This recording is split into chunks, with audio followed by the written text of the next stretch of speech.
Hey, what's up? It's Alex. Today, I want to talk about how to introduce yourself in English.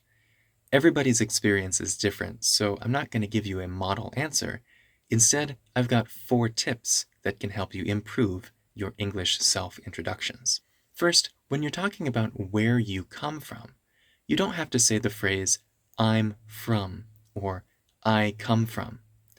Instead, you can talk about where you grew up or where you lived, especially if you lived in one place and then moved to somewhere else. You could say, for example, I grew up in California, and that means I was in California from when I was born until I became an adult.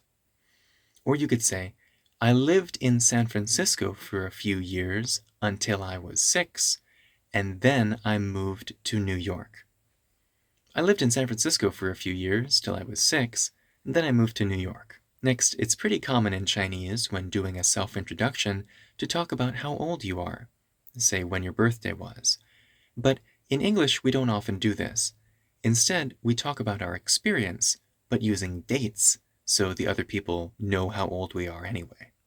For example, you could say, I graduated high school in 2012. And then you know, okay, you were probably born around 1993, 1994. Or you can talk about something more recent, like, for example, saying, I started working at Google in 2017. Next, talk about a short-term goal that you have, something that you're doing right now, and use that tense. Use I'm doing. For example, you could say, I'm working on a research project about ancient architecture.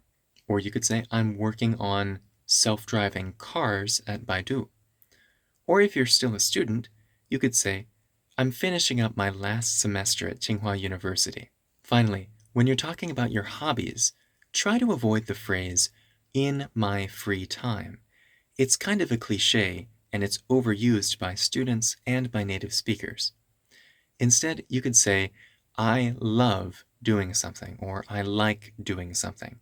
It might seem like a basic verb, but it's really natural to describe your hobbies in this way. For example, I love photography, and then maybe you add a detail about it. I collect old cameras. I love photography. Actually, I collect old cameras. Or you don't always have to add the detail. You could say, I love soccer. I'm really into soccer. Or I like. I like making online English teaching videos.